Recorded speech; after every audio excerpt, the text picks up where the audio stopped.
आपण इतिहास पाहायला गेलो तर आपल्या असं लक्षात येईल की 35 लाख वर्ष माणसानं शिकारी आणि फलशोधन अवस्थेत घालवलेली आहेत. त्याच्या पोटा पाण्याचा जो विषय होता तो शिकार हाच होता. शिकारीनंतर झाडाला लागलेली फळं ती तोडणं आणि खाणं, शिकार करणं आणि खाणं, हेच त्याचे पोट भरण्याचे दोन त्याला साधनं उपलब्ध होती. त्याच्यानंतर 35 लाख वर्षानंतर, मानवाच्या उत्पत्तीच्या 35 लाख वर्षानंतर मग त्यानं हळूहळू पशुपालन करायला आणि पशूंच्या दुधापासून, त्याच्या वेगवेगळ्या पदार्थांपासून स्वतःचे उदरभरण करायला सुरुवात केली. आणि त्याच्यानंतर त्याला शेतीचा शोध लागला आणि त्या शेतीच्या शोधापासून मग त्यानं आपल्या शेतीमध्ये उत्पन्न करून, पेरून, उगवून आणि त्याच्यातून आपल्या पोटा पाण्याची व्यवस्था करायला सुरुवात केली. म्हणजे 35 लाख वर्ष शिकार आणि फलसंशोधन, 5000 वर्ष पशुपालन आणि गेल्या 5000 वर्षापासून शेतीचं युग सुरू झालेलं आपणाला इतिहासात पाहायला मिळतं. आणि गेल्या 300 वर्षापासून जे सुरू झालेलं युग आहे हे यंत्रयुग आहे, उद्योगाचं युग आहे, हे आपणाला माहीत आहे. गेल्या 30, 35, 40 वर्षापासून जे युग सुरू झालं ते सायबर युग आहे, संगणक युग आहे, हेही आपणाला माहीत आहे. आणि आता कोरोनानंतर हे फेसबुक लाईव्हचं युग सुरू झालं आहे असं म्हणायला हरकत नाही. इथपर्यंतचा हा इतिहासाचा प्रवास आहे. या इतिहासाच्या प्रवासामध्ये माणसानं शिकार करून खाण्याच्या ऐवजी, पशु पक्ष्यांना मारून खाण्याच्या ऐवजी शेती करायला सुरुवात केली, पेरून खायला सुरुवात केली. पांडुरंग शास्त्री आठवले यांनी त्याच्यासाठी एक फार चांगला शब्द वापरला आहे. पांडुरंग शास्त्री असं म्हणाले की मारून खाण्याच्या ऐवजी माणसानं पेरून खायला सुरुवात केली, म्हणजे माणसानं शेतीला सुरुवात केली, म्हणजे माणसाच्या संस्कृतीला सुरुवात झाली. असा एक चांगला पांडुरंग शास्त्री आठवले यांनी वापरलेला. शेतीचा शोध कुणी लावला? हा काय कुणी एका शास्त्रज्ञानं लावलेला शोध नाही. अलीकडच्या काळामध्ये अमुक शोध अमुक शास्त्रज्ञानं, तमुक शोध तमुक शास्त्रज्ञानं असं आपण म्हणतो. पण जुन्या काळामध्ये अशी नोंद ठेवण्याचं काही कारण नव्हतं आणि त्यातल्या एका एका तपशिलाचा शोध एक एक माणूस लावत होता आणि हळूहळू ती गोष्ट विकसित होत होती. शेती तशीच विकसित होत गेलेली आहे. शास्त्रज्ञांचं म्हणणं असं आहे की पुरुष हा शिकारीच्या पाठीमागं धावत दिवसभर रानोमाळ फिरत होता. स्त्री गरोदर राहण्याच्या निमित्तानं का होईना एका ठिकाणी स्थिर राहत होती. म्हणजे माणूस जेव्हा स्थिर नव्हता तेव्हा काही काळ का होईना गरोदरपणाच्या निमित्तानं, बाळातपणाच्या निमित्तानं स्त्रीला स्थिर राहावं लागत होतं. त्या काळात तिनं बसल्या बसल्या या सगळ्या गोष्टी, भोवती बी जमिनीत पडून, पावसाळ्यानंतर त्याला कोंब फुटून, उगवल्यानंतर तसंच झाड निर्माण होऊन त्याच्यापासून पुन्हा तशीच बी निर्माण होते, हे निरीक्षण त्या स्त्रीनं केलं आणि स्त्रीनं शेतीचा शोध लावला. अशा प्रकारचा एक शास्त्रज्ञांचा कयास आहे. अर्थात हा अंदाजच आहे, याच्यासाठी काही पुरावे वगैरे नाही आहेत. असं घडलं असावं असं त्यांनी म्हटलेलं आहे. आता ह्या गोष्टींच्या मध्ये लोक काय म्हणतात, शास्त्रज्ञ असं म्हणतात, पण लोकांच्या मध्ये काय प्रवाद आहेत या विषयाचे. लोकांनी काय काय याच्याविषयीचं स्वतःच्या इतिहासामध्ये, लोकोक्तींच्या इतिहासामध्ये, लोकसाहित्याच्या इतिहासामध्ये काय सांगून ठेवलेलं आहे. त्याच्यामध्ये दोन गोष्टी आहेत. एक तर लोककथांच्या मध्ये असं सांगितलेलं आहे की शेतीची सुरुवात महादेवानं करून दिली. कुठल्याही गोष्टीची सुरुवात देवानं करून दिली असं आपण म्हणतो. शेतीची सुरुवात महादेवानं करून दिली असं म्हटलं जातं. नेहमीच्या पद्धतीप्रमाणे महादेव आणि पार्वती नंदीवर बसून आकाशातून जात होते. एक माणूस खाली जमिनीवर काहीतरी हातात काटूक घेऊन उकरत बसलेला होता. घामाघूम झालेला होता, परेशान दिसत होता. नेहमीप्रमाणे पार्वती म्हणाली, देवा तो माणूस फार अस्वस्थ आणि परेशान दिसतो, त्याची काय अडचण आहेत आपण पाहूयात. महादेव पार्वती त्या नंदीसह त्या माणसाजवळ उतरले आणि विचारलं, काय करतोस बाबा? तर त्यानं सांगितलं की मी असं असं करतोय, मला इथं बी लावायचे. मला त्यांनी सांगितलं की अरे बाबा, ह्या काटकानं, ह्या लाकडानं तू किती वेळ उकरणार आहेस? तुला काहीतरी साधन असायला पाहिजे ना. तर तो म्हणाला का नाही, माझ्याजवळ काही साधन नाही. मग पार्वतीला आली दया. पार्वती म्हणाली, महादेवा तुम्ही असं करा, तुमच्या हातातला हा जो त्रिशूळ आहे, हा त्रिशूळ त्याला द्या, त्याला जमीन उकरणं जरा सोपं जाईल. आणि मग महादेवानं त्याला त्रिशूळ दिला आणि त्या त्रिशूळाचीच खाली उलटं करून 3 फण झाली, तिफण झाली, पेरणीची सुरुवात झाली. अशा प्रकारची एक लोककथा आहे की तिफण ही महादेवाच्या त्रिशूळापासून तयार झाली, अशी एक लोककथा आहे. याशिवाय डक्कलवारांचं जे जातीपुराण आहे त्या डक्कलवारांच्या जातीपुराणामध्ये शेतीच्या संदर्भामध्ये आणखी काही गोष्टी सांगितलेल्या आहेत.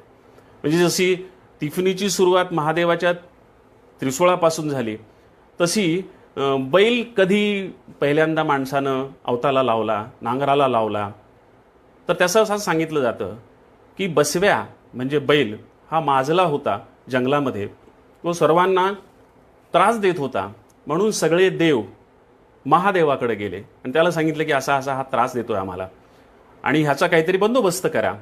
मग हे काम देवानं जांब ऋषीला दिलं आणि मग जांब ऋषीनं हा बैल गेला, त्याला पकडलं खैराच्या बनामध्ये, त्याची शिंग धरली, त्याच्या 3 शिंगांच्या मध्ये एक शिंग, 2 शिंगांच्या मध्ये एक शिंग होतं, म्हणजे पूर्वी बैल 3 शिंगाचा होता असं म्हटलं जातं. तर त्या जांब ऋषीनं त्याची 2 शिंग पकडली, मधलं शिंग उपटलं, ते त्याच्या नाकात खुपसलं, त्याच्या नाकामध्ये छिद्र पाडलं आणि खैराच्या बनातल्या खैराच्या झाडाची साल काढून ती त्याच्या नाकात घातली, पाठीमागून बांधली, त्याला व्यसन केली आणि हा अनावर प्रचंड शक्तीचा हा बसव, हा बैल त्यानं ताब्यात आणला. आणि मग आता याला काय करायचं ताब्यात आणून, तर हाताला त्याच्या हातात दिला आणि त्यानं पुन्हा माजलेपणा करू नये म्हणून त्याचा नपुषक करण्याचा, त्याचं आंड ठेचण्याचा तो सुद्धा काम त्या जांब ऋषीनं केलं. आणि असं म्हटलं जातं की जांब ऋषी हा मातंगांचा पूर्वज होता आणि मातंगांनी बैल माणसाळून, जंगली बैल, जंगली प्राणी माणसाळून त्याला शेतकऱ्याच्या हातात दिलं, शेतकऱ्याच्या जवळ दिलं, त्याच्या शक्तीवर ताबा मिळवला, त्याच्या नाकात व्यसन खुपसली, त्याच्या 3रं शिंग त्याचं उपटलं आणि त्याला शेतीयोग्य एक साधन म्हणून शेतकऱ्याच्या हातामध्ये दिलं. आता याच्यामध्ये अनेक गोष्टी आहेत. एक गोष्ट तर मातंग ऋषी म्हणजे जांब ऋषी हा मातंगांचा पूर्वज होता, त्याच्यामुळं तेच काम पुढं चालून बैल ठेचण्याचं आणि शेतकऱ्याच्या हातात देण्याचं काम हे मातंग समाजाकडे परंपरेनं आलं. त्याच्यामध्ये पुन्हा दुसरी एक गोष्ट आहे, अजूनही पहा तुम्ही बैलाच्या 2 शिंगांच्या मध्ये एक शिंग असल्यासारखं दिसतं पण शिंग नसतं, शिंग असल्याची खूण असते, ते 3रं खूण होतं असं शेतकरी म्हणतात. आणि बैलानं जांब ऋषीला असा शाप दिला की बाबा रे, मी राणावनात मोकळा फिरत होतो, तू मला बंदिस्त केलंस, बंदिवासात टाकलंस, तर मी तुला शाप देतो, तुझे यानंतरचे जे वंशज आहेत ते वंशज माझ्या सेनातले दाणे खातील, माझ्या मात्र्यातले दाणे खातील, अशा प्रकारचा शाप दिला. अशा प्रकारचं त्या बसव पुराणामध्ये सांगितलेलं आहे आणि त्या पुराणामधून अशा प्रकारे शेतीची ही कथा सांगण्यात आलेली आहे. अशा शेतीच्या संदर्भातल्या काही कथा सांगितलेल्या आहेत. अर्थात हे सगळं कवितेतून सांगितलेलं आहे. आता मी तुमच्यासमोर त्या कविता सादर करू शकत नाही म्हणून मी ते करत नाही, पण आपणाला काही कविता घेत घेत आणि काही माहिती घेत घेत असं आपणाला पुढं जायचं आहे. त्याच्यानंतर आपल्याला लक्षात येईल की वेद जे आहेत हे माणसानं प्रत्येक कृतीचे आश्चर्योद्गार आहेत. म्हणजे त्यानं शेती करायला सुरुवात केली, त्यानं पशुपालन करायला सुरुवात केली, त्यानं आणखी काय, त्या प्रत्येक गोष्टीच्या अनुभवातून त्याचे आलेले उद्गार म्हणजे वेद आहेत. तर वेदांचं तत्वज्ञान काय, वैदिक तत्वज्ञान काय, हा आणखी वेगळा भाग आहे, तो आजचा विषय नाही आपला. आपला विषय आहे की वेदांमध्ये येणारे शेतीचे संदर्भ. वेदामध्ये येणाऱ्या शेतीच्या संदर्भातल्या सगळ्या रुचा बाजूला करून विश्वनाथ खैरे यांनी वेदातील गाणी नावाचे एक मराठी अनुवादित पुस्तक तयार केलेलं आहे. त्याच्यामध्ये अनेक सूक्त आहेत, त्याच्यामध्ये वृषभ सूक्त आहे, त्याच्यामध्ये गो सूक्त आहे, त्याच्यामध्ये पाऊस पडावा सूक्त आहे, वर्षा सूक्त आहे, असे अनेक सूक्त आपणाला पाहायला मिळतात. त्या सूक्तांच्या मधून शेतीचे अनेक संदर्भ आपणाला पाहायला मिळतात.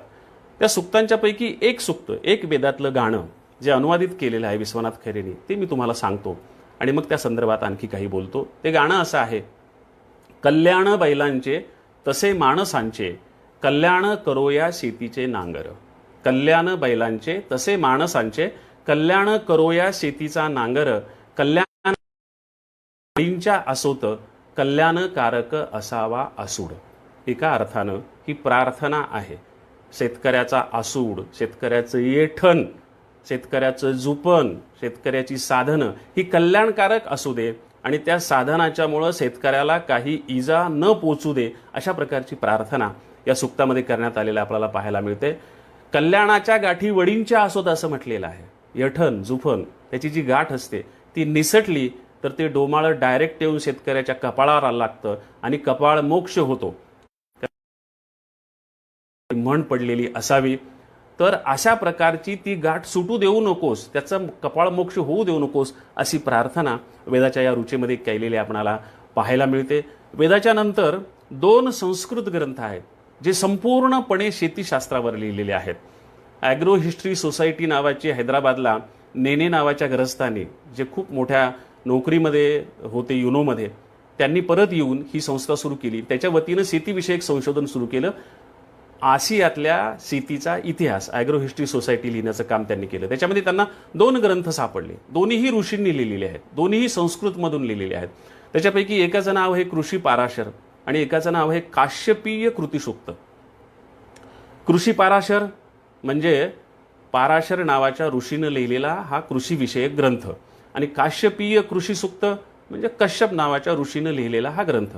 या ग्रंथाच्या मध्ये खूप गोष्टी सांगितलेल्या आहेत, पण ठळकपणे काही गोष्टी सांगून आपण पुढे जाऊयात. कृषी पाराशरमध्ये त्यानं ज्या गोष्टी सांगितल्या त्या 4 गोष्टी मी तुम्हाला सांगतो. त्यातली एक गोष्ट, मुंग्यावरून पावसाचा अंदाज करावा. अजूनही ग्रामीण भागात एका बिळातून तोंडात पांढरी पांढरी अंडी घेऊन मुंग्यांची रांग दुसऱ्या बिळाकडे निघाली की शेतकरी म्हणतात पाऊस येणार. मुंग्यावरून पावसाचा अंदाज करावा हे कृषी पाराशरमध्ये सांगितलेलं आहे आणि लोकजीवनामध्ये अजूनही ते समजलं जातं. जनावरांचा गोठा कसा असावा विषयीची शास्त्रशुद्ध माहिती या कृषी पाराशर ग्रंथात सांगितलेली आहे. शुद्ध बीजापोटी फळे रसाळ गोमटी असं पुढे तुकाराम म्हणाले, पण बीज शुद्ध कसं करावं त्याची शास्त्रीय पद्धत या कृषी पाराशरमध्ये सांगितलेली आहे. शिवाय शेती केवळ मजुरांच्या सालकऱ्यांच्या भरवशावर न करता स्वतः शेतीत राबून शेती करावी, अशा प्रकारचाही निकष शेती करण्याच्या संदर्भातला कृषी पाराशरमध्ये पाराशर ऋषीनं सांगितलेला आहे. त्याच्यानंतर काश्यपीय कृषीसूक्त हा जो ग्रंथ आहे त्या ग्रंथामध्ये जलस्रोताचं महत्त्व सांगितलेलं आहे. पहिल्यांदा जलस्रोताचं महत्त्व सांगितल्याचे लिखित पुरावे त्या ग्रंथामध्ये मिळतात. हे ग्रंथ अर्थातच 1,500 वर्षापूर्वीचे आहेत. शेतकऱ्यानं संतुलित आहार घ्यावा असंही एक सांगितलेले, त्याची कारणं अनेक सांगितलेली आहेत. एकतर सुस्त होऊ नये, काम बुडू नये, अशीही काही कारणं त्यांनी सांगितलेली आहेत. ब्राह्मणांनी शेतीत राबावे अशाही प्रकारचा एक निकष त्यानं सांगितलेला आहे. कदाचित त्यांच्या हुशारीचा उपयोग शेतीमध्ये व्हावा असं त्या ऋषीला अपेक्षित असावं, अशा काही गोष्टी आपणाला कश्यप ऋषीनं त्याच्या कृषी सूक्तामध्ये सांगितलेल्या पाहायला मिळतात. त्याच्यानंतर आपणाला आणखी परराज्यामधल्या काही भाषांमधल्या ग्रंथाचाही धावता आढावा घ्यायचा आहे, पण त्यालाही वेळ नाही अर्थात आपणाला. पण एक ग्रंथ आपणाला महत्त्वाचा घ्यायचा आहे. मला तर खरं तर 2 घ्यायचे होते. एक तर बसवेश्वरांची 3000 वचनं मराठीतली अभ्यासून मी त्याच्यावर एक दीर्घ लेख लिहिलेला आहे की वचन शेतीची वचन नावाचा. ही वचनं वेगवेगळ्या लोकांनी लिहिलेली आहेत, एकट्या बसवेश्वरांची नाही आहेत. अनेक शरणांनी लिहिली ती वचनं आहेत. त्या वचनांमधून एक शेतीचं सुंदर दृश्य येतं, पण तो स्वतंत्र अभ्यासाचा विषय आहे. इथं 2000 वर्षापूर्वी ज्याला एक स्वतंत्र वेद म्हटला जातो, तो तमिळ वेद कुरुल, या कुरुल ग्रंथाचा संत तिरुवल्लुवर यांनी लिहिलेल्या ग्रंथामध्ये त्यांनी स्वतंत्रपणे शेतीसाठी एक सर्ग लिहिलेला आहे. त्याच्यातली फक्त एक तुम्हाला श्लोक मी म्हणून दाखवणार आहे. हा जो कुरुल नावाचा ग्रंथ आहे हा बऱ्याच लोकांना माहीत नसतो, पण 100 वर्षापूर्वी साने गुरुजींनी या ग्रंथांचा अप्रतिम मराठी अनुवाद केलेला आहे आणि त्याला 35-40 पानांची प्रस्तावना लिहिलेली आहे. त्या 35-40 पानांच्या प्रस्तावनेमध्ये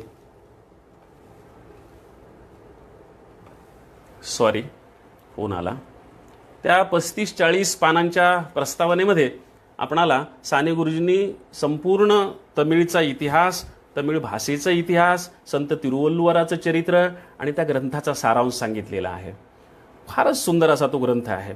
बऱ्याच लोकांना, मुलांना मी जेव्हा कॉलेजमध्ये सांगतो तेव्हा मुलं म्हणतात की कोण हा कुरुल लिहिणारा संत तिरुवल्लुवर. तर त्यांना मी सांगतो की तुम्ही कधी कन्याकुमारीला गेला होतात का? म्हणतात हो. मग तिथं तुम्ही विवेकानंदांच्या प्रतिमेजवळ एखादा उंच पुतळा पाहिला का? तर एक विद्यार्थी म्हणाला हो सर. काय बरं ते विवेकानंदांच्या पुतळ्याजवळ कशाला हा कोण दाढीधारी माणसाचा पुतळा उभा केलाय? म्हटलं तोच आहे संत तिरुवल्लुवर. तो म्हणाला तिथं त्याचा पुतळा का उभा केला? म्हटलं त्याचं कारण आहे. म्हणाला काय? म्हटलं एका डाकून तो पुतळा उभा करायची अट घातली होती 2 राज्यांना की 3 राज्यांच्या सीमेवर असा पुतळा उभा करा त्या संत तिरुवल्लुवराचा की तो तीन राज्यामधल्या 100 किलोमीटरपासून लोकांना दिसला पाहिजे. अशी अट का घातली? एका डाकूनं घातली. का घातली?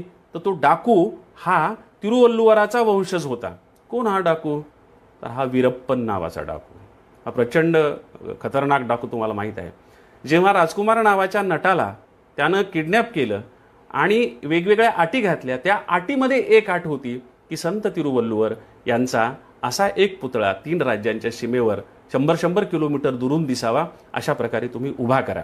म्हणजे आपण भद्र माणसांनी अशा प्रकारचा पुतळा उभा केला नाही, पण एका अभद्र माणसाला, ज्याला आपण अभद्र समजतो, त्या माणसानं अशा प्रकारची एक सुंदर अट घालून हा पुतळा उभा करायला सांगितला होता. त्या संत तिरुवल्लुवरानं एका श्लोकामध्ये असं म्हटलेलं आहे की शेतकऱ्यांनी शेतात काम करायचे थांबवले तर सर्व इच्छांचा त्याग करून निरीच्छ झालेल्या लोकांनाही जगणे अवघड जाईल. हे त्या तिरुवल्लुवरमध्ये सांगितलेलं आहे.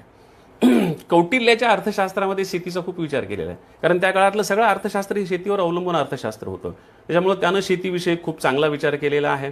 त्यानं असं सांगितलेलं आहे की तमाशे, जुगार, दारू अड्ड्यांना गावात बंदी करावी, कारण त्याच्यामुळं शेतकरी वाया जातात, शेतात काम करत नाहीत आणि मग त्यांची शेती डिस्टर्ब होण्याची शक्यता असते. म्हणून ह्या गोष्टींना गावात बंदी करावी. बी कसं शुद्ध करावं, आधीही कृषी पाराशरमध्ये ते सांगण्यात आलेलं होतं, इथंही त्यानं सांगितलेलं आहे. त्यानं असं सांगितलेलं आहे की बियाला मध, तूप, डुकरांची चरबी यांचा लेप करावा आणि मग ते बी शेतीमध्ये पेरावं. माझ्या लहानपणी मी स्वतः पाहिलेलं आहे की आमच्या लहानपणी सरकी असेल किंवा ज्वारी असेल तर ती पेरताना गाईच्या गोमूत्रामध्ये भिजवून, शेणामध्ये भिजवून, वाळवून ती पेरली जायची. त्याच्यामध्ये कदाचित निर्जंतुकीकरणाचा भाग असेल, कदाचित त्याच्यामध्ये पोषक खताचाही भाग असेल, पण अशा प्रकारे बीज शुद्ध करून पेरायची जी प्रक्रिया आहे, ती प्रक्रिया या अर्थशास्त्रामध्ये कौटिल्यानं सांगितलेली आपल्याला पाहायला मिळते. जमिनीची प्रतवारी कशी करावी या संदर्भातही खूप चांगल्या सूचना कौटिल्यानं सांगितलेल्या आहेत. गायी, गायरान, दुधाचा धंदा आणि गुराखी यांच्याविषयी खूप चांगल्या अशा प्रकारच्या सूचना त्यानं केलेल्या आहेत. गायीचं दूध किती काढावं, वासराला किती सोडावं, याचे काही अटी आणि नियम सांगितलेले आहेत. आणि वासराच्या वाट्याचंही दूध जर कुणी काढून घेत असेल आणि वासराला पिऊ देत नसेल तर त्याची बोटं छाटावीत, अशा प्रकारची शिक्षा कौटिल्यानं दिलेली आपणाला पाहायला मिळते. इतिहासामध्ये सगळ्यात जास्त समृद्ध शेतीसाठी कालखंड कोणता होता? तर तो होता बौद्ध विचारांचा कालखंड. इसवी सनाच्या 600 वर्ष आधीपासून 20वी सनाच्या 200 वर्ष नंतरपर्यंत हा 800 वर्षाचा बौद्ध विचाराचा काळ शेतीसाठी सर्वात उत्तम असा काळ होता. म्हणूनच कदाचित साळुंखे सरांना सर्वोत्तम भूमिपुत्र हे गौतम बुद्धाचं चरित्र लिहावंसं वाटलं असेल, त्याचे विचार लिहावेचे वाटले असतील, ते वाचल्यावर ते आपल्या लक्षात येतं. पण त्या पुस्तकात न सांगितलेल्या काही गोष्टी, कशामुळे त्या काळात शेती प्रगती होती, कशी शेती प्रगत होती, तर त्याच्या काही गोष्टी मी तुम्हाला मुद्दाम सांगणार आहे. की या काळामध्ये जी 800 वर्ष मी सांगितली, त्या काळात जैन आणि बौद्ध हे 2 धर्म संपूर्ण भारतामध्ये प्रचलित होते, हे आपल्याला माहीत आहे.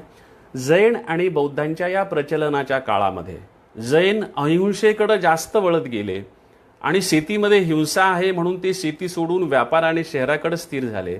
आणि बुद्ध मात्र गावाकडे गेला. त्याच्यामुळं बुद्धाचं सगळं प्रक्षेपण खेड्यात, ग्रामीण भागात, कृषी व्यवस्थेत, गावगाड्यात झालेलं त्या काळात आपणाला पाहायला मिळतं. आणि म्हणून बौद्ध शेती ग्रामीण भागामध्ये त्या काळामध्ये ग्रामणी नावाची गोष्ट होती. ग्रामणी म्हणजे आजचा ज्याला आपण पाटील किंवा सरपंच म्हणतो तो ग्रामप्रमुख. तर त्या काळामध्ये 80,000 ग्रामणी होते असा उल्लेख बौद्ध साहित्यात आपल्याला पाहायला मिळतो. म्हणजे 80,000 खेडी त्या काळात अस्तित्वात होती असाही त्याचा अर्थ होतो. बुद्धाच्या काळामध्ये लोखंडाचा शोध लागला आणि लोखंडाच्या भट्ट्या चालवणारे, लोखंड तयार करणारे जे लोक बुद्धाच्या काळात लोखंड तयार करत होते तेच लोक अजूनही आसाम आणि बिहारमध्ये लोखंड तयार करण्याचं काम करतात. लोखंडाचा शोध लागल्यामुळं शेतीच्या साधनांमध्ये लाकडाच्या ऐवजी लोखंडाचा वापर होऊ लागला आणि आणखी चांगल्या पद्धतीने शेती करता येऊ लागली. म्हणून शेतीचा विकास झाला. बुद्धाच्या काळामध्ये पशुहत्येची बंदी झाली. त्याच्यामुळं रानात वापरण्यासाठी भरपूर पशुधन उपलब्ध होऊ लागलं. त्याच्यामुळं शेतीचा विकास झाला. सिंचनाच्या सोयीसाठी बुद्धाच्या काळात जे राज्य होऊन गेले, बुद्ध विचाराच्या काळात, त्या सगळ्यांनी प्रयत्न केले आणि त्याच्यामुळं सिंचन शेतीला झाल्यामुळं त्याच्यामुळं शेतीचा विकास झाला. ह्या सगळ्या विकासाचा परिणाम असा झाला की आधीच्या पेक्षा शेती 10 पट विकसित झाली, 10 पट प्रगत झाली आणि म्हणून आपणाला ह्या सगळा त्या काळामध्ये पाहायला मिळतो. अनेक नवीन गावं वसवलेली आहेत. त्या काळामध्ये सैन्य आणि कर्मचाऱ्यांना नगदी पगार होता, त्यामुळं मग ते जहागीरदाऱ्या अशा प्रकारचे अधिकारी जे शेतकऱ्याला छळायचे ते त्या काळात नव्हते. सैन्यामध्ये भरती होण्यासाठी कंपल्शन नव्हतं. ज्या गावातले जास्तीत जास्त लोक सैन्यामध्ये भरती होतील त्या गावातल्या शेतकऱ्यांना त्याच्या शेतसाऱ्यामध्ये जास्तीत जास्त सूट दिली जायची आणि त्याच्यामुळं त्या काळात शेती प्रचंड मोठ्या प्रमाणामध्ये विकसित झाली, हे आपणाला पाहायला मिळतं. आता आपण अलीकडे येऊ. बुद्धाच्या काळानंतरचा काळ हा आपल्या जवळचाही काळ आहे. पुन्हा हाल सातवाहन जो आपल्या पैठणचा होता, त्या हाल सातवाहनानं जी गाथा सप्तशती आणि त्या पैशाची भाषेमध्ये जिचं नाव गाथा सप्तसई असं होतं, त्या गाथा सप्तशतीमध्ये ज्या गाथा गोळा केलेल्या आहेत त्याच्यामध्ये शेतीचं प्रचंड असं ज्ञान एकत्र केलेलं आहे त्यानं. ह्या ज्या गाथा आहेत ह्या गाथा राजानं 1 कोटी गाथा जमा केलेल्या आहेत शेतकऱ्यांच्या विषयी लिहिलेल्या. त्या हाल सातवाहनाच्या आधी सगळे राजे असे होते की जे राजे दरबारामध्ये कवी पगारानं ठेवायचे आणि माझ्यावर कविता लिहा म्हणायचे आणि स्वतःच्याच कविता लिहून घ्यायचे. त्या काळामध्ये हा एक राजा असा होता की जो शेतकऱ्यांनी लिहिलेल्या कविता, शेतकऱ्यांविषयी लिहिलेल्या कविता गोळा करण्याचं काम करतो. 1 कोटी गाथा गोळा करतो. त्याच्यातलं रिपिटेशन वगळून पुन्हा येणाऱ्या त्याच गोष्टी वगळून त्यानं 700 गाथा बाजूला काढल्या आणि त्याचा गाथा सप्तसई नावाचा ग्रंथ लिहिला.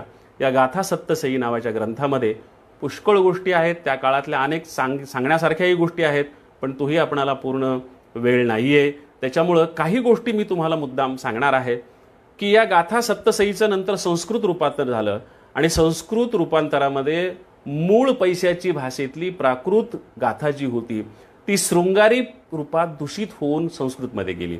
त्याच्यामुळे आणि संस्कृत गाथा सप्तशती जे आहे ते सगळं शृंगारिक आहे आणि मूळ प्राकृत भाषेतलं गाथा सप्तसई जे आहे ते संपूर्ण कृषी गीतांचा संकलन आहे. असा दोन्हीमधला फरक आपणाला पाहायला मिळतो आणि हे प्रामुख्यानं दुर्गाबाई भागवत यांचे आजोबा आचार्य सहज भागवत यांनी दाखवून दिलेलं आहे. आणि आचार्य सहज भागवत असं म्हणाले होते की संस्कृत कवींना प्रेमाची कावीळ झाली होती म्हणून त्यांना सगळ्या गोष्टीमध्ये शेतकऱ्यांच्या प्रेमच दिसायला लागलं, म्हणून ह्या गाथा त्यांनी शृंगारिक केल्या. अशा प्रकारचं विधान आचार्य सहज भागवतांनी केलेलं होतं. याच्यामधल्या काही गाथा मी तुम्हाला सांगतो. एक छोट्या गाथा आहेत. त्याच्यामध्ये एक शेतकरी स्त्री आहे आणि ती माहेरपणासाठी गरोदर असताना बाळंतपणासाठी माहेरी आलेली आहे. या माहेरी आलेल्या ज्या स्त्रीनं तिची आई तिला विचारते की बाळा तुला कशाचे डोहाळे लागलेत ग, तुला कशाचे डोहाळे लागलेत, तुला काय खावंसं वाटतं, तुला काय प्यावंसं वाटतं. पण तिची मुलगी आहे ना, तिला आपल्या आई वडिलांच्या गरिबीची दारिद्र्याची जाणीव आहे आणि म्हणून त्यांना कुठल्याही खर्चात पडावं लागू नये म्हणून ती जे आपले डोहाळे सांगते ना, ते डोहाळे म्हणजे शेतकरी दारिद्र्याचं उत्तम उदाहरण आहे. ती मुलगी काय म्हणते, गरोदर मुलगी आपल्या आईला, आई मला काही खावं वाटणं ग, मला सारखं पाणीच प्यावं वाटायले, सारखं पाणीच प्यावं वाटायले. आणि पाण्याची कुठंच कमी नसते. ती आई आपल्या आईचे पाहिजे तेवढे पाणी देऊन डोहाळे पुरवू शकते. म्हणून आईला अडचणीत न आणण्यासाठी केवळ पाण्याचे डोहाळे सांगणारी ही जी शेतकरी स्त्री आहे, ही शेतकरी स्त्री आपणाला गाथा सप्तसईमधल्या एका गाथेत पाहायला मिळते. एका गाथेमध्ये एक शेतकरी आहे, त्याचं अंग खरचटलेलं आहे गोदावरीच्या काठावर काम करताना. ह्या सगळ्या गाथा ज्या आहेत ना, या सगळ्या गाथा पैठण परिसरातल्या गोदावरीच्या काठावर शेतात काम करणाऱ्या शेतकऱ्यांनी लिहिलेल्या गाथा आहेत. त्यांच्या जीवनाचं वर्णन करणाऱ्या गाथा आहेत. त्याच्यामुळं हा शेतकरी त्याचं खरचटलेलं अंग, त्याला लावायला तेल नाही, ते सारखं चरचर करते, लावायला तेल नाही, म्हणून तो थोड्या वेळानं गोदावरीच्या पात्रात उतरतो आणि त्याला पाणी लावतून पुन्हा वर येऊन थोड्या वेळानं अंग करतो, पुन्हा थोड्या वेळानं जाऊन तो पाणी लावून नरम करण्याचा प्रयत्न करतो. त्याच्या दारिद्र्याचं प्रतीक असलेली ही गाथा आपणाला तिथं पाहायला मिळते. एक आणखी गाथा आहे, ती फार इंटरेस्टिंग आहे. एक शेतकरी दिवसभर थकून भागून शेतातून काम करून संध्याकाळी घरी येतो आणि घरी आल्याच्या नंतर त्याची बायको त्याला दारात थांबवते आणि थांबा थांबा थांबा म्हणते, मी तुम्हाला तर एक वस्तू दाखवायची मला. आणि आतमध्ये जाते, देव्हाऱ्यावरून एक वस्तू आणून ती नवऱ्याला म्हणते, पहा हो ही वस्तू जरा पहा नीट. तो म्हणतो काय आहे? अगं बोर आहे. दिवसभर मी हेच तर पाहत होतो शेतामध्ये, मी थकून आलोय, मला हातपाय धुवू दे, मला जेवायला वाढ. ती म्हणते नाही नाही, पहा हे बोर नीट पहा. काय नीट पहा? अहो नीट पहा. मग ते नीट पाहिल्यावर तो म्हणतो की काहीतरी 2 टोचण्या दिसायला आहेत त्याच्यावर, बारीक बारीक. सुईनं टोचलंस का तू? ती म्हणते नाही हो, आपल्या बाळाला फुटलेल्या दाताच्या पहिल्या वहिल्या खाणाखुणा आपल्या बाळाने या बोरावर उमटवलेल्या आहेत, म्हणून हे बोर मी देव्हारात ठेवलेलं होतं आणि ते मी तुम्हाला दाखवत आहे. अशा प्रकारे ही बोराची जी गाथा आहे ती अत्यंत इंटरेस्टिंग अशी गाथा आहे. आणि ह्या ज्या भावना असतात ना, हे जे सेन्सेशन असतं ना, ते फार इंटरेस्टिंग असतं. एकदा मी डिस्कवरी चॅनलवर वाघाच्या संदर्भातल्या, सिंहाच्या संदर्भातल्या एका रोगाच्या संशोधनाचा एक व्हिडिओ पाहत होतो. त्याच्यामध्ये सिंहांना कुठला तरी आजार झाला होता आणि त्यांच्या घशातून काहीतरी विचित्र आवाज येत होता आणि त्या आजारानं सिंह मरत होते. म्हणून अनेक शास्त्रज्ञ तिथे गेले आणि सिंहाचं संशोधन करण्यासाठी. त्यांनी एका सिंहाला बंदुकीच्या त्या ह्याच्यातून ते इंजेक्शन मारलं आणि त्याला बेशुद्ध केलं आणि मग त्याचं संशोधन करू लागले. कुणी त्याचे नख तपासू लागले, कुणी त्याचे केस तपासू लागले, कुणी त्याचे कान तपासू लागले, कुणी त्याचे दात तपासू लागले, कुणी त्याच्या घशातला आवाज रेकॉर्ड करण्यासाठी तोंडात माईक ठेवला होता एका शास्त्रज्ञानं. आणि शास्त्रज्ञांनी त्याला एका तासाभराची भूल देणारं इंजेक्शन दिलं होतं, पण काहीतरी प्रॉब्लेम झाला आणि त्या अर्ध्या तासातच सिंह एकदम जागा झाला. सिंह एकदम शुद्धीवर आला आणि सगळे शास्त्रज्ञ बेशुद्ध होण्याच्या अवस्थेमध्ये आले. सिंहानं पाहिलं की आपल्या भोवती माणसं आहेत. सिंहाला त्याचंच पडलं. तो उठून पळायला लागला आणि मग पळायला लागलेल्या सिंहाच्या तोंडात शास्त्रज्ञानं जो माईक ठेवलेला होता त्याच्या आवाजाचं रेकॉर्डिंग करण्यासाठी, तो शास्त्रज्ञ त्या सिंहाच्या मागं पळायला लागला. बाकीचे शास्त्रज्ञ म्हणाले अरे जाऊ दे ना, त्या माईकमध्ये काय राहिलंय असं. तर तो म्हणाला नाही, मी माझा माईक आणणार आहे. तर तो गेला आणि माईक घेऊन आला. तर तो माईक पाहिलं तर तो माईक सगळा चावून टाकला होता सिंहानं. बाकीचे शास्त्रज्ञ म्हणाले आता काय उपयोग आहे या माईकचा? तो म्हणाला हा माईक पहिल्यापेक्षा जास्त मौल्यवान झालाय. तो म्हणाला का बरं? तर तो म्हणाला की या जंगलाच्या राजाच्या दाताच्या खुणा या माईकवर उमटल्यामुळं मी हा माईक आता आयुष्यभर जपून ठेवणार आहे. 2000 वर्षापूर्वी गोदावरीच्या काठावरच्या शेतामध्ये काम करणारी एक शेतकरी स्त्री आपल्या लेकराच्या दाताच्या खुणा बोरावर उमटवून देव्हाऱ्यात ठेवते आणि 2000 वर्षानंतरचा प्रगत देशातला अमेरिकेतला एक शास्त्रज्ञ सिंहाच्या दाताच्या खुणा आपल्या माईकवर आयुष्यभरासाठी जपून ठेवतो. ही एक इंटरेस्टिंग गोष्ट सहज मला आठवली म्हणून मी तुम्हाला सांगितली. आणखी एक गाथा आहे त्या गाथा सप्तशतीमध्ये, तीही मोठी इंटरेस्टिंग आहे. त्या गाथेमध्ये सकाळी सकाळी शेतकरी शेतामध्ये जातो आणि तुम्हाला माहिती आहे की पूस महिन्यात साळीचं पीक येतं. त्या महिन्यामध्ये हा शेतकरी सकाळी सकाळी जातो. त्या महिन्यात खूप दव पडतं. तर दव पडल्याच्या नंतर तुमच्या लक्षात आलं की त्या साळीच्या लोंब्या खाली लोंबलेल्या असतात. आता बऱ्याचदा ज्या लोकांना शेत माहीत नाही त्यांना लोंब्यांना लोंब्या का म्हणतात आणि ओंब्यांना ओंब्या का म्हणतात ते माहीत नसतं. खाली लोंबतात त्या लोंब्या आणि वरी असतात त्या ओंब्या. ओंब्या गव्हाच्या असतात, लोंब्या साळीच्या असतात. याच्या खूप इंटरेस्टिंग गोष्टी आहेत पण मी तर तुम्हाला सांगत बसत नाही. तर शेतामध्ये गेल्याच्या नंतर संध्याकाळी सकाळी सकाळी दवामुळं त्या लोंब्यांच्यावर पडलेलं दव खाली पडत असतं, एक एक थेंब थेंब थेंब थेंब. तो शेतकरी पाहतो आणि त्याला कल्पना सुचते. तो शेतकरी म्हणतो की या पूस महिन्याच्या पहाट पहाट खाली मान घालून या साळी दवाच्या रूपात का बरं रडत असतील? या पूस महिन्यात सकाळी सकाळी खाली मान घालून दवाच्या रूपात या साळी का बरं रडत असतील? आणि मग तोच कल्पना करतो की पुढं चालून उखळ आणि मुसळ या दुष्टांशी आपला संपर्क येणार आहे हे त्यांना कळालंय की काय? अशा प्रकारची चमत्कृतीपूर्ण कल्पना करून त्या गाथेमध्ये तो शेतकरी मांडताना आपणाला पाहायला मिळतं. एक शेतकरी आहे एका गाथेमध्ये, तोही शेतकरी मोठा इंटरेस्टिंग आहे. ही गाथा मात्र शृंगारिक आहे. एक शेतकरी आहे, त्याचं नुकतंच लग्न झालेलं आहे. त्याच्याकडे एकच घोंगडी आहे आणि खूप थंडी पडलेली आहे, पण त्याच्याकडे बैल एकच आहे आणि त्याला बैल विकत घ्यायचा आहे. पण बैल विकत घेण्या इतके पैसे त्याच्याकडे नाहीत. काय करायचं? तर असलेली एकमेव घोंगडी बाजारात नेऊन विकणे आणि त्याच्या बदल्यात बैल आणणे, एवढाच त्याच्याकडे उपाय असतो. आता ही आपल्या गोष्ट लक्षात येईल, त्यामुळे वस्तू विनिमय होता. घोंगडी देऊन बैल घ्यायचा म्हणजे पैसे कदाचित नसावेत, वस्तू विनिमय. अलीकडच्या काळापर्यंत मी माझ्या गावात स्वतः वस्तू विनिमय पाहिलेला आहे. तर तो शेतकरी जो आहे, तो शेतकरी खूप थंडी पडलेली असतानाही लग्न झालं त्या वर्षी आपली एकमेव घोंगडी बाजारात नेऊन विकतो आणि शेतकामासाठी बैल घेऊन येतो. तो गाथा लिहिणारा शेतकरी म्हणतो की कारण त्या वर्षी त्याला थंडीसाठी त्याच्या कवटाळ्यात दुसरंच एक साधन आलेलं होतं, त्यामुळं त्या वर्षी घोंगडी नसली तरी त्याचं चाललं असतं. हे त्याच वर्षी झालेल्या त्याच्या लग्नाचा संदर्भ आपणाला पाहायला मिळतो. अशा खूप सुंदर सुंदर गाथा, खूप सुंदर सुंदर कविता आपणाला ह्या हाल सातवाहनाच्या गाथा सप्तशयीमध्ये पाहायला मिळतात. त्यानंतर चक्रधर स्वामी हे महानुभाव पंथाचे संस्थापक आपणाला माहीत आहेत. त्यांच्या लीळाचरित्र या ग्रंथामध्ये शेतीचे पुष्कळ संदर्भ आलेले आहेत. किंबहुना लीळाचरित्राची निर्मिती हीच मुळात नांगराच्या पाठीमागे झाली असं सांगितलं जातं. वाङ्मयाच्या इतिहासातही ते सांगितलं जातं की सगळ्या लीळा ज्या होत्या त्या शेतकऱ्यांकडे होत्या, सगळ्या आठवणी ज्या होत्या त्या शेतकऱ्यांकडे होत्या. शेतकऱ्यांना बसून त्या आठवणी सांगायला वेळ नव्हता, म्हणून माहीम भट्ट म्हणाले की चला तुमच्या नांगराच्या पाठीमागे फिरतो मी, तुम्ही सांगा. आणि म्हणजे संपूर्ण लीळाचरित्राची निर्मितीच नांगराच्या पाठीमागे झालेली आहे. लीळाचरित्र असेल, गोविंद प्रभू चरित्र असेल, दृष्टांत पाठ असेल, स्मृतीस्थळ असतील, या चारही ग्रंथामध्ये शेतीचे पुष्कळ संदर्भ आहेत. त्याच्यावर दीर्घ लेख मी लिहिलेले आहेत. पण सगळ्याचे संदर्भ इथं सांगणं शक्य नसल्यामुळं मी एक संदर्भ मुद्दाम सांगणार आहे. एकदा चक्रधर स्वामी एका शेतकऱ्याच्या बांधावरून चालले होते. दुपारची वेळ होती, ऊन खूप पडलेलं होतं, म्हणून त्या राणामधला नांगर उभा करून शेतकरी झाडाखाली पाणी प्यायला गेलेला होता. आणि शेतकरी रानातच नांगर उभा केलेला होता. त्या नांगराच्या जवळून बांधावरून चक्रधर स्वामी, नागदेवाचार्य, पांडे नावाचे त्यांचे भक्त, आणखी काही भक्त चाललेले होते. चक्रधर स्वामीला सहज गंमत सुचली.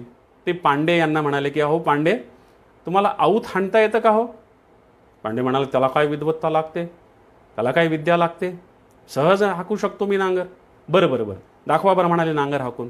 आणि मग पांडे रानात उतरले, उभ्या असलेल्या नांगराजवळ गेले, हातात कासरा घेतला आणि आवताची मूठ, नांगराची मूठ हातात धरली आणि चुचकारून बैलांना हाकारायला लागले. त्यांना चुचकारायचं कसं ते माहीत नव्हतं, मूठ कशी धरावी ते माहीत नव्हतं, कासरा कसा आखडावा ते माहीत नव्हतं. त्याच्यामुळे एकदा नांगर इकडं पडायलाय, एकदा नांगर तिकडं पडायलाय. पांडेसुद्धा नांगरासोबत एकदा इकडं झुकायलेत, इकडं झुकायलेत. चक्रधर स्वामी आणि बाकीचे सगळे भक्त हसायला लागले. चक्रधर स्वामी म्हणाले कळलं कळलं तुम्हाला किती नांगर हाकता येतो, या इकडं.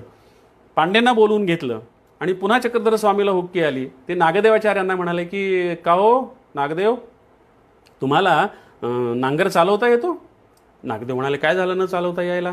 तुमच्याकडे येण्याच्या आधी, तुमचा शिष्य होण्याच्या आधी आयुष्यभर मी हेच तर करत होतो. चक्रधर म्हणाले ठीक आहे, मग जा बरं दाखवा आम्हाला नांगर चालवून. आणि मग चक्रधर स्वामीच्या समोर नागदेवाचार्य गेले. त्यांनी हातामध्ये कासरा धरला, हातामध्ये त्या मूठ धरली नांगराची, व्यवस्थितपणे बैलांना चुचकारलं आणि 2-3 छानपैकी मुरडणं घालून चक्रधर स्वामींना दाखवले. चक्रधर स्वामी म्हणाले या, चांगला चालवला नांगर, पण तुम्ही वरंबा नाही काढला, वरंबा नाही काढला. तर मग आता नागदेवाचार्य म्हणाले मग तुम्ही काढून दाखवता काय?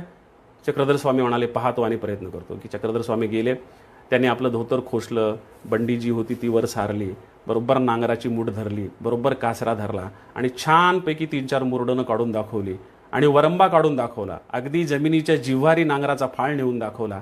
तास बरोबर सरळ काढून दाखवला, अजिबात वाकडं तिकडं नाही, वरंबा नाही, सरळ वाकडं तिकडं न जाता सरळ तास काढून दाखवलं. आणि मग आल्याच्या नंतर तो शेतकरी तोपर्यंत तिथं आला होता आणि तो आश्चर्यानं पाहू लागला.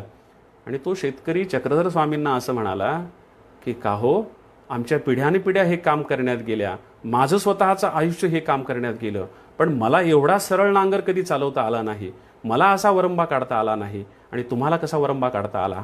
आणि मग सगळ्यांनीच आश्चर्य व्यक्त केलं. त्याच्यानंतर चक्रधर स्वामींनी पांडेंना सांगितलं की तुम्ही म्हणालात ना की याला काही विद्या लागते, लागते, याला पण विद्या लागते, विद्येशिवाय हे काम करता येत नाही. आणि मग त्यांनी एक दृष्टांत दिला की शेत करणं, आऊत हाकणं हे जे आहे हे तलवारीच्या पात्यावरून चालल्यासारखं असतं. तलवारीच्या पात्यावरून काही माणसं पूर्वी चालायची असं म्हणतात, आणि ते चालण्यासाठी एक कौशल्य असे, संपूर्ण अंग तोलून, सगळा भार तोलून तो एकाग्र होऊन त्या तलवारीच्या पात्यावरून ती माणसं चालायची. जर तसं नाही झालं तर त्या तलवारीनं संपूर्ण अंग कापण्याची शक्यता असते. त्यांनी सांगितलं की नांगर हाकणं, शेती कसणं हे तलवारीच्या पात्यावरून चालण्यासारखं आहे. त्याच्यात एकाग्र होऊन ते केलं, निष्ठेनं केलं तरच शेती करता येते, नाहीतर करता येत नाही. मला वाटतं शेती करण्यासाठीचा हा चक्रधरांनी सांगितलेला दृष्टांत चिरकाल टिकणारा आहे आणि चिरकाल शेतीचं रहस्य चक्रधर स्वामींनी सांगितलेलं आपल्याला पाहायला मिळतं. चक्रधर स्वामींच्या नंतर येतात ते साक्षात ज्ञानेश्वर. ज्ञानेश्वरांचे कितीतरी म्हणजे ज्ञानेश्वरीमधल्या शेतीवर मी जवळजवळ 9 लेख ॲग्रोवनमध्ये मालिकाच लिहिलेली होती त्या लेखांची. इतके शेतीचं वर्णन आपणाला ज्ञानेश्वरीमध्ये पाहायला मिळतं. केळीचे दळवाडे हळू पोकळ आवाडे परी फळोनिया गाढे रसाळ जैसे किंवा नाना कृषीवळू आपुले पांगुरवी पेरिले तैसे झाकी निपजले दान पुण्य, अशा एकापेक्षा एक सुंदर ओळी आपणाला इथं पाहायला मिळतात. ज्ञानेश्वरीमध्ये तर जागोजाग हेच वर्णन आपल्याला पाहायला मिळतात. पण ज्ञानेश्वरीचा जो 13वा अध्याय आहे मूळ भगवद्गीतेचा, क्षेत्र क्षेत्रज्ञ योगो नाम, त्याचा मराठीमध्ये अनुवाद करताना 13व्या अध्यायामध्ये संपूर्ण शेतीचं रूपक ज्ञानेश्वरांनी खेळवलेलं आहे. क्षेत्र म्हणजे शेत आणि क्षेत्रज्ञ म्हणजे ते जाणणारा शेतकरी, असं रूपक त्या मूळ भगवद्गीतेमध्ये श्रीकृष्णानं मांडलेलं आहे. तेच रूपक मराठीमध्ये अनुवादित करताना ज्ञानेश्वरांच्या प्रतिभेला उधाण आलेलं आहे. शेतीचे इतके सुंदर संदर्भ त्यांनी दिलेले आहेत की तो एक अध्याय म्हणजे जणू काही संपूर्ण मोठी ग्रामीण कविताच आहे असं मला वाटतं. अनेक ओव्या आपणाला त्याच्यामधून पाहायला मिळतात. ज्ञानेश्वरांनी एक संदर्भ आहे ज्ञानेश्वरांच्या अभंगामध्ये की ऐशी कुणबियाची स्थिती मढे झाकीती पेरणीशी. आणि हा संदर्भ कसा मागे गेला त्याची एक इंटरेस्टिंग गोष्ट मी तुम्हाला सांगणार आहे. माझं पहिलं पुस्तक आलं पीक पाणी. या पीक पाणी पुस्तक मी पु ल देशपांडे यांना पाठवलं आणि पु ल देशपांडे यांनी मला जे पत्र लिहिलं त्या पत्रात त्यांनी असं म्हटलं होतं की या पहिल्याच कवितेमध्ये कवी किती खोल पाण्यात उतरलेला आहे ते आम्हाला कळतं. ती कविता काय होती तर गोऱ्या कुंभारानं केला मातीमधी बाळक आला तसा बाप माया करी माझ्याहून मातीवरी माझं ओलांडून प्रेत आधी रुजविलं शेत मग आला स्मशानात काळ्या आईचं गाणं गातं, असा तो अभंग होता. म्हणजे शेतकरी आधी जर शेतात पेरणीचं काम सुरू असेल आणि त्याचं लेकरू मेलं असेल तर त्याचं मडं झाकून तो आधी पेरणी करतो. हा संदर्भ मी वडिलांकडून ऐकलेला होता. तो तशाला तसा माझ्या कवितेमध्ये 32 वर्षापूर्वी मी आणला होता आणि तो पु ल देशपांडे यांना प्रचंड आवडला होता. पुढं चालून भास्कर चंदनशिव यांनी जेव्हा ही कविता वाचली तेव्हा ते म्हणाले, अरे हे असंच तुकारामानं सांगितलेलं आहे, ऐसे कुणबियाचे वाणी मढे झाकोणिया करीती पेरणी.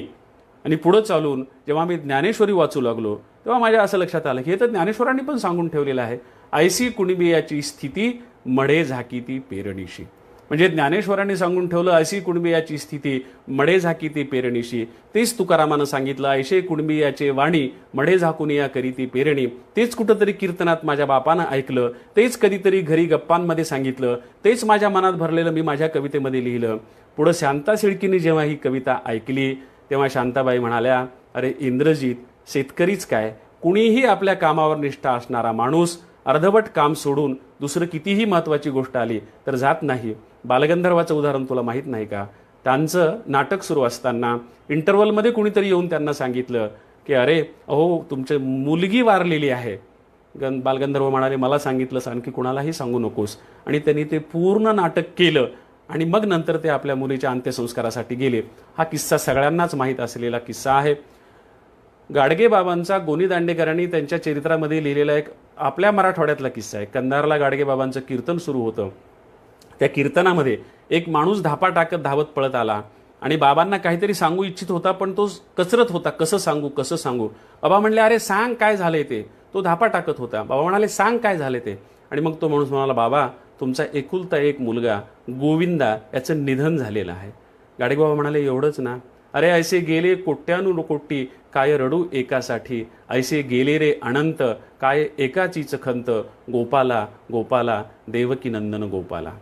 या माझ्या कवितेपासून ज्ञानेश्वरांच्या कवितेपर्यंत, गाडगेबाबांपासून बालगंधर्वांपर्यंत कामावर निष्ठा असणारी माणसं आपलं काम सोडून दुसरं काही करत नाहीत किंवा दुसऱ्या कामाला महत्त्व देत नाहीत.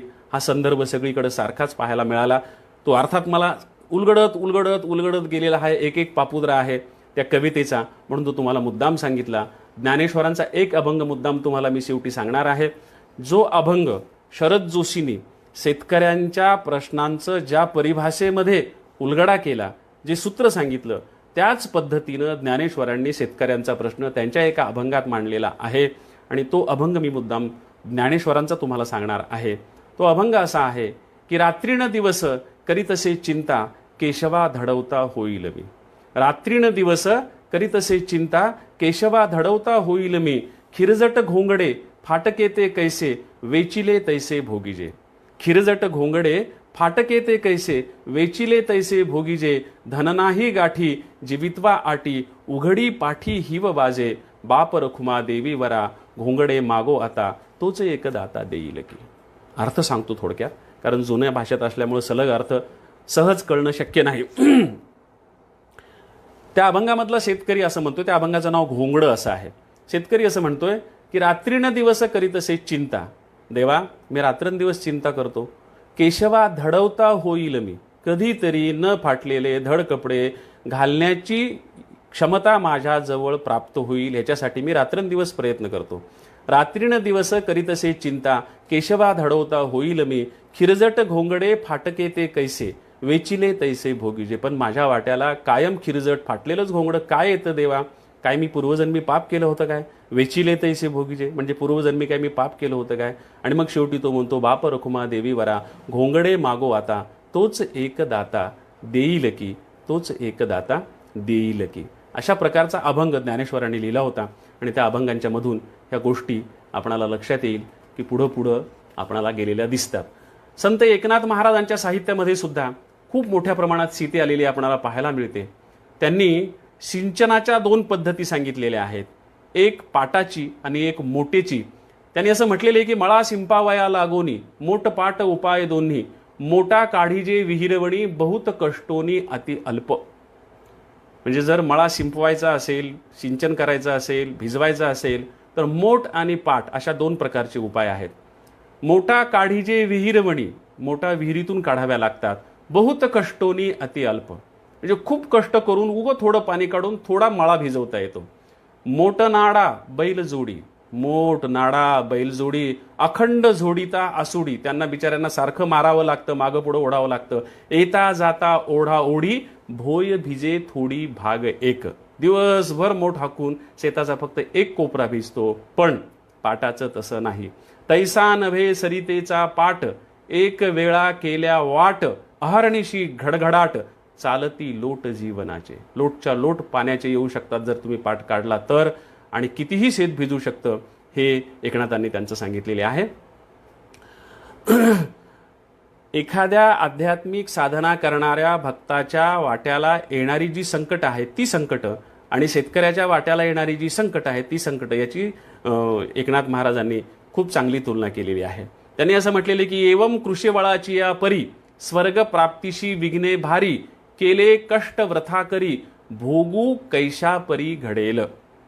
आणि एकनाथ महाराजांच्या 31वा जो अध्याय आहे, जसा भगवद्गीतेच्या 13व्या अध्यायाचा 13वा ज्ञानेश्वरीमध्ये अनुवाद करताना ज्ञानेश्वरांच्या प्रतिभेला उधाण आलं, तसा 31वा शेवटचा जो अध्याय आहे तो अध्याय एकनाथी भागवताचा, त्या भागवताच्या शेवटच्या अध्यायामध्ये मागच्या 30 अध्यायाचा सारांश सांगितला आहे. आणि तो सारांश सांगताना संपूर्ण शेतीचं रूपक सांगितलेले एकनाथ महाराजांनी. त्याची एक इंटरेस्टिंग तुम्ही जर वाचलं तर ही गोष्ट लक्षात येईल. त्यांनी असं म्हटलेलं आहे की शेतकरी हा ब्रह्मा विष्णू आणि महेश तिघाचं काम एकटाच करतो असं म्हटलेलं आहे. देवाला तरी 3 अवतार घ्यावा लागले, ब्रह्मा विष्णू आणि महेश, पण शेतकरी एकटाच ती तिन्ही कामं करतो. त्यांनी असं म्हटलेलं की जो शेताची पेरणी करी तोची राखे देखे सोकरी. तोची वाळली यावरी सवंगणी करी सर्वांची. तेवी उत्पत्ती काळी तोची ब्रह्मा स्थिती काळी तोची विष्णू नामा. प्रलया काळी ही रुद्रपमा ये पुरुषोत्तमा तेची नामे. म्हणजे शेतकरी आणि ईश्वर यांच्या तुलनेचा संदर्भ त्यांनी आपणाला सांगितलेला पाहायला मिळतो. त्यांनी असं म्हटलेलं एका ठिकाणी एकनाथ महाराजांनी की निमाणे राखणे ठेविले शेता घालून या माथा चुनातया. बुजगावणं, त्या बुजगावण्याचं वर्णन आहे. असं एका मराठी समीक्षकानं म्हटलं होतं की मराठी साहित्यामध्ये बुजगावण्याचा उल्लेख कुठंच आलेला नाही. त्यांनी कदाचित भागवत वाचलेलं नसावं. त्यांनी असं म्हटलं होतं की फक्त जपानी कवितेमध्येच बुजगावण्यावर कविता आहेत. पण इथं आपल्या लक्षात येईल की एकनाथ महाराजांनी सुद्धा बुजगावण्याचा उल्लेख त्यांच्या कवितेत केलेला पाहायला मिळतो. त्यांनी आणखी एक संदर्भ सांगितलाय, पेवी रिगाली या पाणी त्या धान्याची नवी पेरणी. पेवामध्ये जर पाणी शिरलं तर ते पेरण्याच्या उपयोगाचं नसतं, त्यातलं धान्य पेरलं तर ते उगवत नसतं, असा संदर्भही एक येतो. असे खूप संदर्भ. तुकाराम हा तर शेतकऱ्यांचाच कवी होता, त्याच्यामुळं त्याच्यावर स्वतंत्र अनेक व्याख्यानं देता येतील. पण काही गोष्टी तुमच्यासमोर मी ठेवतो आणि पुढं जातो, कारण त्यांच्यावरही मोठा लेख मी लिहिलेला आहे. पाहुणे घरासी आजी आले ऋषिकेशी, काय करू उपचार, खोप मोडकी जर्जर, दरदरीत पाण्या माझी रांधी येल्या कण्या, घरी मोडकिया बाजा वरी वाकळांच्या सेजा, मुख शुद्धी तुळसी दळ, तुका म्हणे मी दुर्बळ. अर्थ सांगत बसत नाही. बळबुद्धी वेचुनिया शक्ती, उदक चालवावे युक्ती, हा प्रसिद्धच अभंग आहे. नाही चळन तया अंगी, धावे लवणा मागे वेगी, पाट मोट कळा भरीत पखाला सागळा, बीज ज्यासी घ्यावे तुका म्हणे तैसे व्हावे. असे अनेक अभंग तुकारामाचे आहेत. खूप वेळ लागेल म्हणून तेही मी मागं सोडतो. आणि शेवटी काही जात्यावरच्या ओव्यांचेही संदर्भ देतो. पड पड रे पावसा, मोह माहेर धरून, कुणबी मयते भाऊ, कुणबी निघाले पेरून, सुताराच्या नेहावर एक नवल घडल, समरत सोयऱ्यानं सोनं मोडून चाड केलं, टिपणे ग बाई तुझं चालन चंचळ, झाली पेरणी पातळ, कणसं पडले कंबळ. अशा कितीतरी ओव्या जात्यावरच्या आपणाला पाहायला मिळतात. आता संस्कृत इतक्याच ह्या जात्यावरच्या ओव्या सुद्धा प्राचीन असू शकतात, कारण त्यांचं वय किती, त्या कधी निर्माण झालं हे आपण सांगू शकत नाही. आता शेतीमधल्या एका गोष्टीची उल्लेख करून मी माझं व्याख्यान संपवणार आहे आणि मग वाटलं तर काही प्रश्नोत्तरं आपणाला करायची असतील तर करता येतील. शेतीमध्ये पेरणी सुरुवात करताना पेरणीची तिफणीची सुरुवात केली जाते, तिची पूजा केली जाते. त्या पूजेसाठी ब्राह्मण बोलवला जात नाही. तिथं पुरोहित हा मातंग समाजाचा माणूस असतो, तो पूजा करतो आणि पेरणीला सुरुवात करून देतो. त्यावेळेला तो जो मंत्र म्हणतो तो मंत्र मी म्हणतो आणि माझं भाषण संपवतो. मी तुम्हाला सांगितल्याप्रमाणे 5000 वर्षातल्या अनेक कवितांमधून शेती मातीचे जे संदर्भ आलेले आहेत ते सांगायला मला खूप वेळ लागेल. म्हणून मी आता 50 मिनिटं झालेली आहेत, आणखी 2 मिनिटं घेतो आणि थांबतो आणि नंतर आपण वाटल्यास काही प्रश्नोत्तरं करूयात, म्हणजे मग आपणाला त्याच्या पुढं जाता येईल. त्याला मांगाची बाणी असं म्हटलेलं आहे. प्रभाकर मांडे यांच्या एका पुस्तकातून मी ती बाणी घेतलेली आहे. ती बाणी शेवटी म्हणतो, एका अर्थानं शेतकऱ्यांसाठी दिलेला तो आशीर्वाद आहे, तो मी तुमच्यासमोर मांडतो आणि थांबतो. ती बाणी अशी आहे. अरे अरे बळीच्या पुता चाल जाऊ शेता, शेती होता चंदन साळून साळून तयार केला, आणून सुताराच्या शोधीन केला. अरे अरे बळीच्या पुता चाल जाऊ शेता, शेती होता चंदन साळून साळून तयार केला, आणून सुताराच्या शोधीन केला. सुतारा घरची तिपून फात्या घरचं फारळ, मांगाच्या घरचा नाडा घालीन तीर्थमीला येडा. सुतारा घरची तिफून फात्या घरचं फारळ, मांगाच्या घरचा नाडा घालीन तीर्थमीला येडा. धरतीची केली पटी चंदनाचं केलं चाड, बळीराजा पेरतो मोती पवळ. धरतीची केली पटी चंदनाचं केलं चाड, बळीराजा पेरतो मोती पवळ. बळीच्या घरचा हांडा धनगराच्या घरचा मेंढा, दे मसुबा पिकाचा लोंढा, तुम्हास बांधू रेशमाचा गोंडा. बळीच्या घरचा हंडा धनगराच्या घरचा मेंढा, दे मसुबा पिकाचा लोंढा, तुम्हास बांधू रेशमाचा गोंडा. आणि पुन्हा एकदा ती सगळी बाणी जी आहे ती बाणी मी म्हणतो. अरे अरे बळीच्या पुता चाल जाऊ शेता, शेती होता चंदन साळून साळून तयार केला, आणून सुताराच्या शोधीन केला. सुतारा घरची तिफून फात्या घरचं फारळ, मांगाच्या घरचा नाडा घालीन तीर्थमीला येडा. धरतीची केली पटी चंदनाचं केलं चाड, बळीराजा पेरतो मोती पवळ. बळीच्या घरचा हंडा धनगराच्या घरचा मेंढा, दे मसुबा पिकाचा लोंढा, तुम्हाच बांधू रेशमाचा गोंडा. अशी बळीराजा तुमची थोरी म्हणा, मसुबाचं चांग भलं चांग भलं चांग भलं चांग भलं.